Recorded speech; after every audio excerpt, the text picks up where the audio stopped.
Dennis sat on Mike's leather couch, smiling softly. "I could make my famous turkey this year," he said. "The sage stuffing your mom used to love."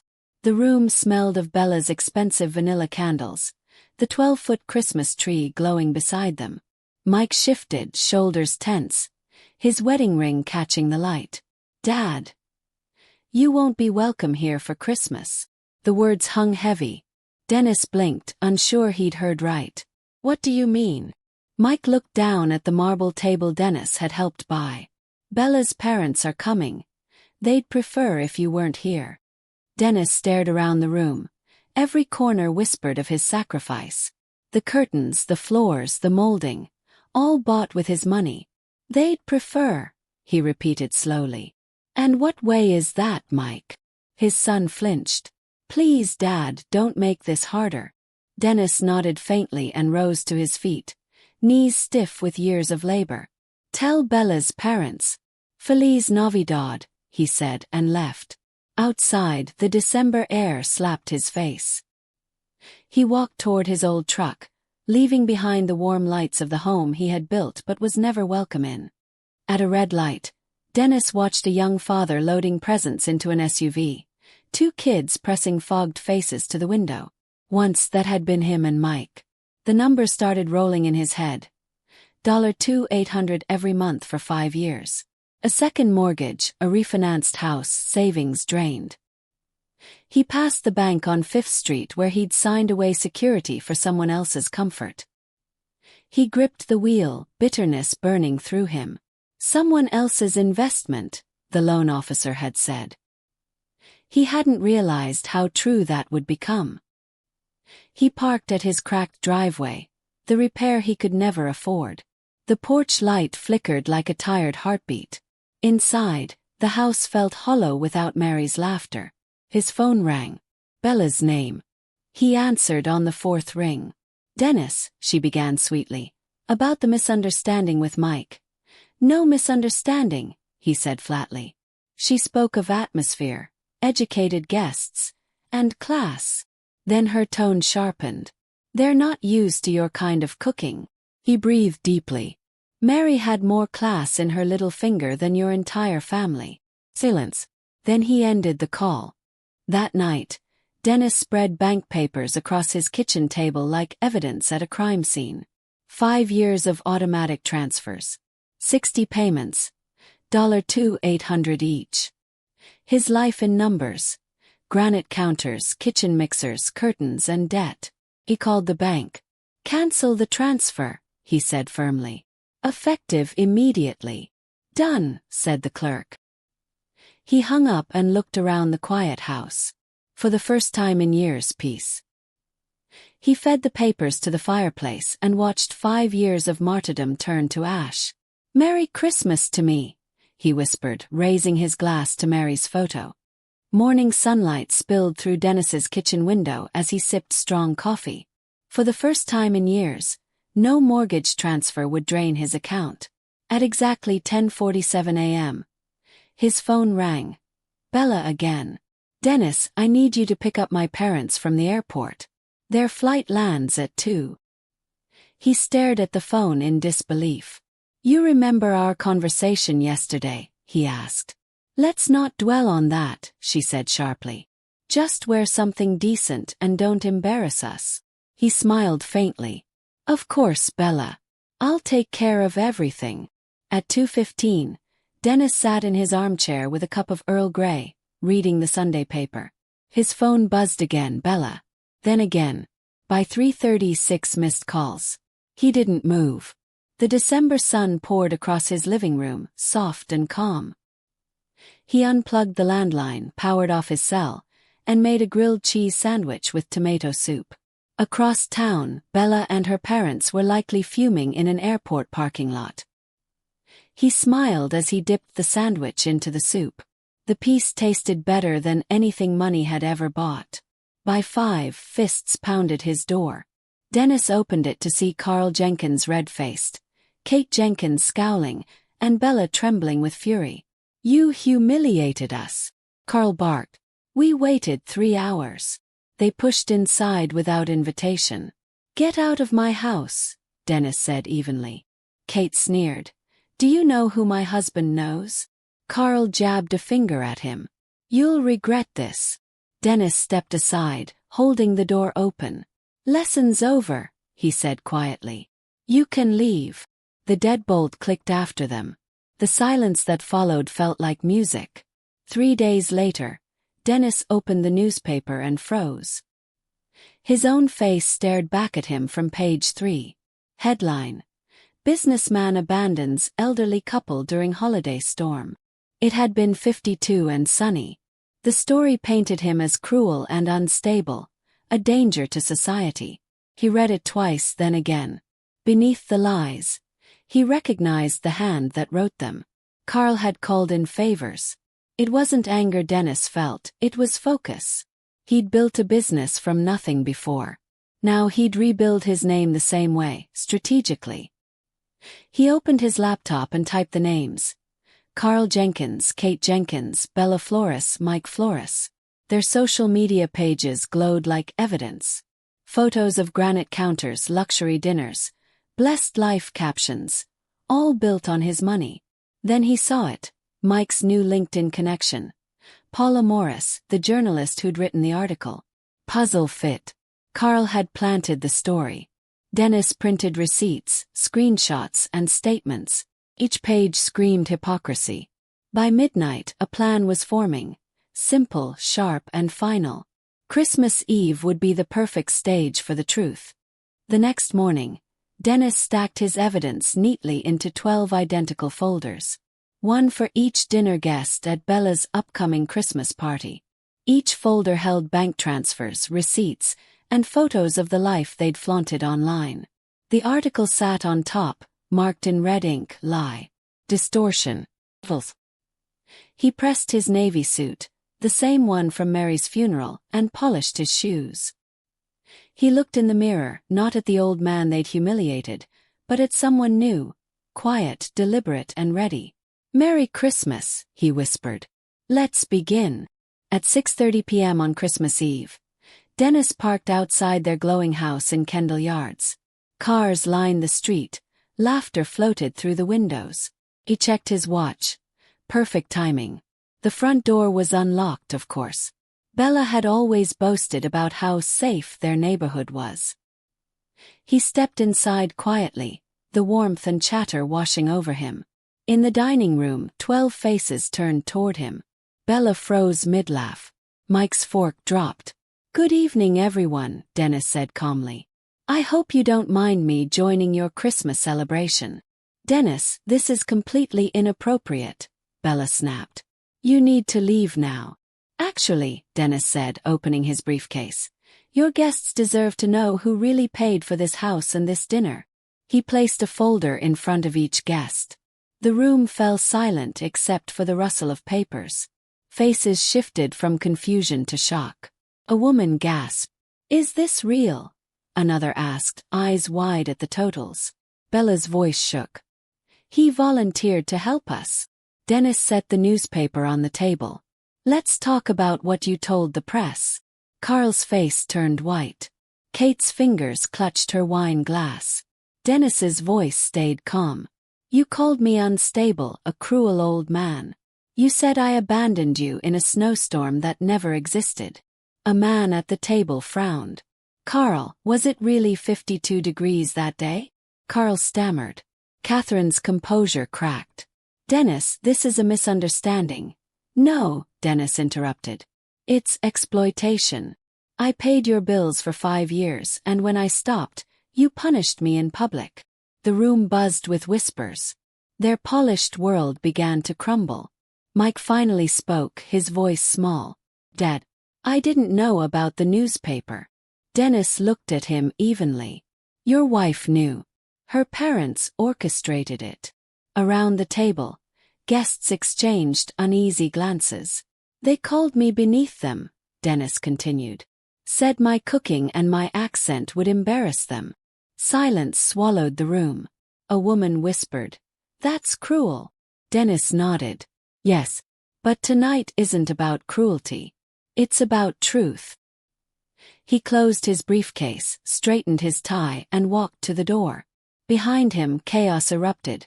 A perfect Christmas symphony of justice, whispered, raising his glass to Mary's photo. Dennis walked out of the house without looking back. Behind him, voices rose. Anger, shame, disbelief. The air outside felt colder but cleaner. He unlocked his truck, started the engine, and saw their bright windows glowing in the rearview mirror like a fading lie. His hands didn't shake. They rested steady on the wheel. For the first time in years, his silence had power. Spokane's streets were quiet that night, and so was his heart. 3 months later, a letter arrived. Certified mail, stamped notice of default. Michael and Bella had missed 3 mortgage payments. 14 days to pay or face foreclosure. Dennis read it over breakfast, sipping his coffee. The sunlight through the blinds felt warm on his face. He set the letter aside. "Not my problem anymore," he murmured. His phone buzzed, Bella's number, but he let it ring until it stopped. Peace he'd learned was priceless. The calls didn't stop. Bella begged. Carl demanded. Kate pretended to be polite. Even Mike left voicemails that began calm and ended desperate. Dennis ignored them all. When the messages turned angry, he blocked their numbers. The quiet afterward felt like a reward. In those months, he repainted his kitchen, fixed the porch light, and bought new furniture. Small victories that tasted like freedom. The man who'd been invisible was visible to himself again. By March, Mike finally appeared at Dennis's door. He looked older, thinner, exhausted. His suit was wrinkled, his eyes red. "Dad," he said quietly. "We need to talk." Dennis opened the door and stepped aside. "Come in." Mike hesitated before entering, glancing at the fresh paint, the new couch, the small signs of his father's reclaimed life. "Nice place," he muttered. Dennis smiled faintly. "It's amazing what happens when you stop paying other people's bills." They sat in silence for a while, the clock ticking softly. Finally, Mike said, "I'm sorry. For everything. The Christmas dinner. The newspaper. The way Bella and her parents treated you." Dennis folded his hands. "Go on." Mike sighed.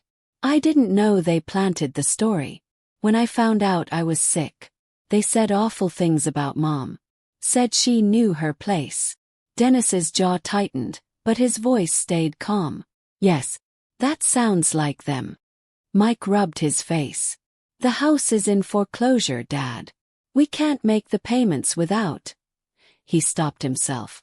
"Without my help." Dennis finished. Mike nodded miserably. "We're going to lose everything." Dennis leaned back.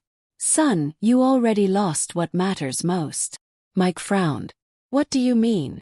"You lost respect," Dennis said quietly. "For yourself, for family, for the woman who raised you right." The truth stung, but it was needed. "Dad, please," Mike said. "Is there any way you could help us, just until we get back on our feet?" Dennis studied him carefully.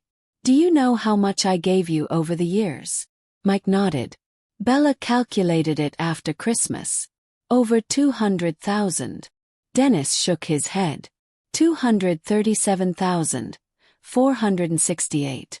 "I know the exact number because I finally added it up." Mike's shoulders slumped. "I don't deserve forgiveness." Dennis took a breath. "Maybe not yet." He stood and walked to the mantel, where Mary's framed photo sat beside a new one. Dennis with Aunt Rose's family at Easter dinner. "I already forgave you," Dennis said softly. "But forgiveness isn't the same as trust. It doesn't erase what happened. It just means I'm done carrying it." Mike stared at the pictures, tears brimming. "Then what does it mean for us?" he asked. Dennis turned to face him. "It means you start from the beginning." Mike nodded slowly. "I understand." "Good," Dennis said. "Then start by showing respect, not asking for rescue. Make choices based on right, not easy." Mike's lips trembled. "And the house?" Dennis shrugged. "Not my problem. Sell it. Rent something you can afford. Work hard. Stop chasing approval from people who'd never care if you slept in your car." Mike exhaled shakily. You're right. Dennis gave a faint smile. I usually am. Just took you 30 years to notice. Mike stood to leave, pausing at the door. For what it's worth, Dad. Seeing you stand up for yourself that night, I was proud. Embarrassed, but proud. Dennis looked at him, eyes steady. Good. Maybe there's hope for you yet. The door closed softly behind him. Dennis poured a glass of whiskey and stepped onto the porch. Spring sunlight glowed across Spokane's rooftops. He raised the glass. To peace, he whispered. And to never buying tickets to shows where I'm not welcome again. Dennis watched the street as Mike's car disappeared around the corner. The quiet that followed wasn't lonely. It was complete. For years, silence had meant rejection. Now it meant peace. He leaned against the porch rail, listening to the wind move through the budding trees. Somewhere a child laughed, a sound that reminded him of simpler times. He smiled faintly. For the first time in decades, his world belonged entirely to him. Inside, the house carried a new rhythm. The ticking clock, the hum of the heater, the faint creak of old wood, all sounded like music to him now. He made dinner for one, poured a drink, and turned on soft jazz. No voices demanded explanations. No phone rang for money. He thought of Mary. How she'd have laughed at the absurdity of it all. You finally learned to say no, she would have said. He raised his glass toward her picture. Took me long enough. A week later, a letter arrived from Aunt Rose's youngest daughter. Inside was a photo of her kids holding a handmade sign. We miss you, Uncle Dennis. His eyes stung as he read their childish handwriting. There was still family that wanted him around, just not the one he'd nearly gone broke trying to please.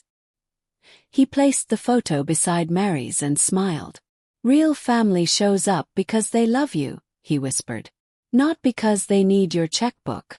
On Sunday, Dennis drove across town to Rose's house for dinner. The table was full. Kids laughing, plates clinking, conversation flowing without pretense. When Rose handed him a plate of roasted chicken, she smiled. Feels good to have you home again. He nodded, his throat tight. It feels good to be somewhere I'm wanted. Later, as he helped wash dishes, her husband clapped his back. You're looking younger these days. Dennis chuckled. Guess peace is the best skincare there is. That night, driving home under the soft Spokane moonlight, Dennis realized something powerful. He had spent half his life trying to earn love through sacrifice, and the other half reclaiming what was left of himself. The road stretched ahead, quiet, long, and full of promise. He rolled down the window and breathed in the cool air.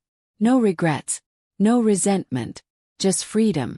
Merry Christmas, Mary, he whispered into the night.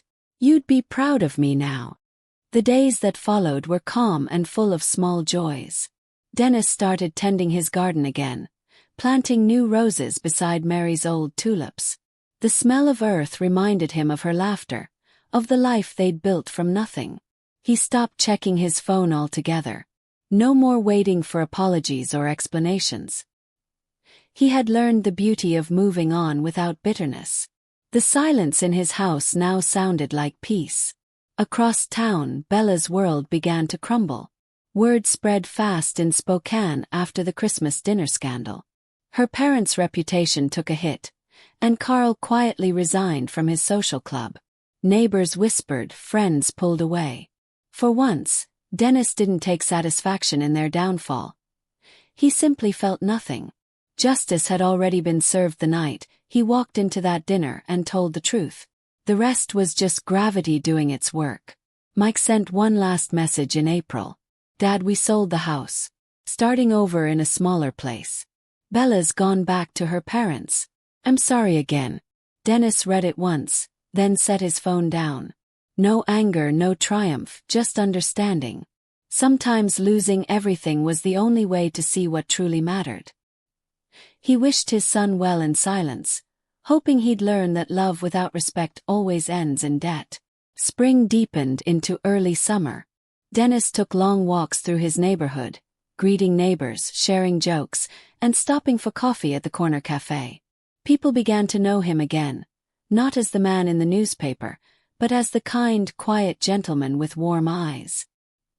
He helped a boy fix a flat tire, offered advice to a young couple buying their first house. Life had come full circle, but this time it belonged to him. One Saturday morning, Rose invited him to her grandson's school project fair. The boy presented a model titled, "A House Built on Honesty." When Dennis asked what inspired it, the child smiled and said, "Mom told me about you." His chest tightened, a mix of pride and humility. That simple moment told him everything. His story wasn't one of revenge, but of redemption. A legacy built not on wealth, but on integrity. That evening, Dennis sat on his porch watching the sun dip behind the hills. The sky blazed orange and gold, and for a moment, it looked like Mary was painting it just for him. He raised his glass toward the fading light. "We did it, sweetheart," he whispered. The porch light he'd finally fixed glowed softly beside him, no longer flickering, steady as his heart. Peace had finally moved in, and this time it wasn't leaving. Weeks passed, and the world grew greener. Dennis joined a community center that restored homes for single mothers and retired veterans. He became known for his patience and steady hands. Helping others without losing himself felt like the truest kind of wealth. One afternoon, a volunteer asked, "Why do you do this?" He smiled. "Because someone once made me believe my worth was in what I gave. Now I give because I want to, not because I owe." By autumn, Dennis had rebuilt a quiet, beautiful life. The house was warm again, not from candles or expensive lights, but from laughter that visited often. Rose's family dropped by on weekends. Kids filled his yard with games and noise. His heart, once weighed down by betrayal, now beat with gratitude. The man who once measured love in dollars finally understood it was measured in peace and presence. One evening, as rain tapped softly against the windows, Dennis wrote a short note and tucked it beside Mary's photo. "You were right about everything. Love should never hurt, and peace is something you build yourself." He smiled at the quiet wisdom age had given him. The mistakes, the heartbreak, even the humiliation, it had all been part of the lesson. He was finally free of proving his worth to anyone. Sunday came bright and cool. Dennis drove to Rose's house for dinner, greeted by laughter and the smell of stew. The children ran to hug him, calling him Grandpa Dennis. He laughed, feeling something deep and whole settle inside him. Later that night, as he drove home under a silver moon, he whispered, "Real family is the one that welcomes you with open arms, not open wallets." The road stretched ahead, quiet, endless, and full of light. His story at last had peace for an ending.